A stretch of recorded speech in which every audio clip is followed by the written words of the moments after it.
Vous êtes en Europe, en Amérique, au Moyen-Orient. Vous faites partie de la diaspora africaine. Vous travaillez, étudiez, rêvez, mais malgré vos efforts, vous sentez que certaines portes restent fermées. Pas parce que vos compétences manquent, mais parce que votre origine, votre couleur de peau, votre nom, votre accent font obstacle. Ce que vous vivez, ce que beaucoup vivent, c'est la discrimination. Subtile parfois, violente d'autres fois, invisibilisée souvent, niée parfois, souffrante toujours. Aujourd'hui, que peut faire une personne de la diaspora africaine contre cela? Quelle stratégie? Quelle structure? Quel changement pour résister, pour s'émanciper, pour exiger justice? Selon le rapport Being Black de l'Union européenne, de l'Agence des droits fondamentaux de l'Union européenne, les discriminations raciales persistent fortement et même augmentent dans certains pays. Par exemple, dans des enquêtes récentes, environ 28% des personnes de descendance africaine en Europe déclarent avoir subi une discrimination dans leur recherche d'emploi. Lorsqu'il s'agit de logement, ce chiffre monte encore plus. Près de 30% se sentent discriminés par des propriétaires privés. Et ce ne sont pas que des chiffres. Ce sont des vies rendues plus dures, des entretiens d'embauche refusés, des annonces de logement sans réponse, des contrôles policiers rejetés, des micro-agressions au quotidien. Pourquoi tant de silence? Pourquoi si peu de recours? Voici quelques obstacles souvent rencontrés. Premièrement, il y a la méconnaissance des droits. Beaucoup de personnes ignorent ce que la loi prévoit en matière de discrimination. Comment porter plainte? Quel organisme contacter? Deuxièmement, nous avons la complexité des procédures. Oui, les recours juridiques coûteux, les délais longs, les barrières linguistiques, le manque de soutien. Nous avons troisièmement la peur des représailles. Oui, certains ont peur de craindre de perdre leur emploi, d'être stigmatisés, de subir des conséquences indirectes parce qu'ils se sont plaints. Quatrièmement, nous avons aussi la fragmentation et l'isolement. Oui, car les diasporas venant des pays différents, de cultures différentes, de langues différentes, peu de structures communes ou peu visibles. Encore comme cause, nous avons l'absence de données ou de reconnaissance institutionnelle. Si l'on ne mesure pas, on ne sait pas. Beaucoup de pays ne collectent pas de données sur l'origine ethnique ou le racisme systémique, ou bien le font mal.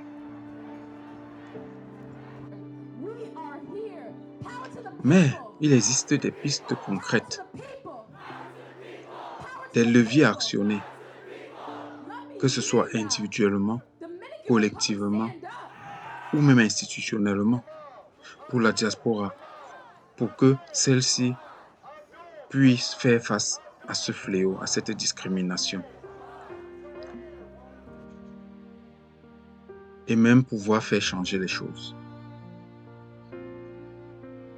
Premier levier, qui peut être personnel ou communautaire, il faut se former au droit, c'est-à-dire avoir des ateliers, des séminaires, des ressources en ligne, des guides, que chacun sache ce à quoi il a droit. Il y a le soutien mutuel, les associations locales de la diaspora, les groupes de parole, les mentorats, les réseaux de solidarité. Il y a donc prendre soin de sa santé mentale, c'est-à-dire La discrimination laisse souvent des traces invisibles. Il faut reconnaître cela, chercher des thérapies, avoir des espaces d'expression artistique, peut-être la musique, l'art, l'écriture. Nous avons aussi une affirmation culturelle, c'est-à-dire valoriser ses héritages, valoriser ses langues, valoriser sa propre histoire, son identité pour regagner confiance et briser les stéréotypes. Nous avons aussi un levier sur le plan institutionnel ou juridique. Le renforcement des lois anti-discrimination et surtout leur application. Avoir des sanctions claires, des mécanismes de plainte efficaces, des organismes indépendants. La meilleure collecte de données sur l'origine ethnique ou raciale dans le respect de la vie privée afin de comprendre les discriminations structurelles. La sensibilisation obligatoire pour les employeurs, les institutions publiques, la police, les enseignants, les médias. Formation au biais implicite, à l'histoire coloniale, au racisme institutionnel. La représentation politique des diasporas, encourager la participation des personnes de la diaspora dans la vie politique locale et nationale. Les mécanismes de réparation, par exemple la reconnaissance symbolique de ces discriminations, les politiques de réparation matérielle, quand applicable,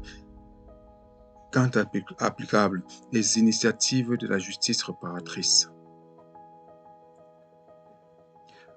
Nous avons un levier aussi sur le plan international ou global, c'est-à-dire étendre des initiatives globales, le rôle des Nations Unies, comme la décennie internationale pour les personnes de descendance africaine, pour maintenir l'attention, les engagements, la coopération entre États,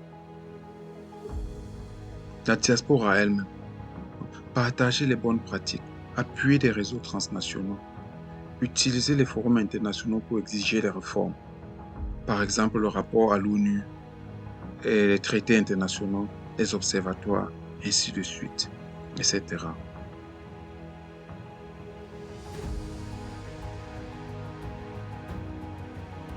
Il y a quelques initiatives cependant qui montrent que ce changement est possible. Le comité de l'ONU pour l'élimination de la discrimination raciale, par exemple, qui cible les personnes de descendance africaine. Le rapport du Forum permanent sur les personnes de descendance africaine de l'ONU qui réclame des réparations, une meilleure éducation publique sur l'histoire coloniale esclavagiste et l'élimination de toutes les formes de discrimination.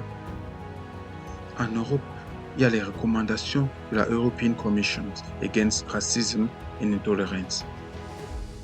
Meilleure collecte de données, éducation, médias, responsabilisation des autorités.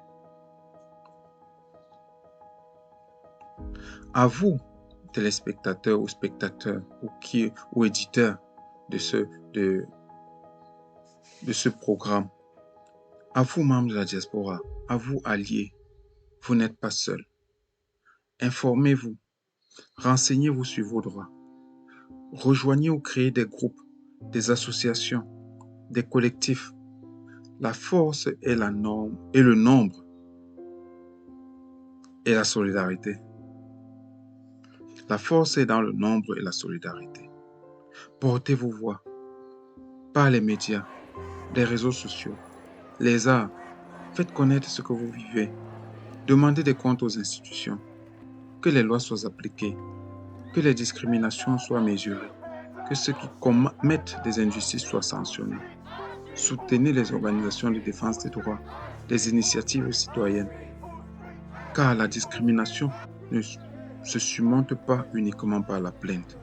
Elle se surmonte par la culture, par la mémoire, par l'unité, par la puissance collective. La dignité n'est pas une faveur, c'est un droit. L'égalité n'est pas un idéal abstrait, c'est une exigence concrète. Ensemble, nous pouvons transformer le silence en action, l'indignation en justice. Ne laissons pas l'histoire la culture et la couleur être des barrières. Transformons-les en force. Si vous avez aimé ce contenu, abonnez-vous, partagez, likez. À très bientôt.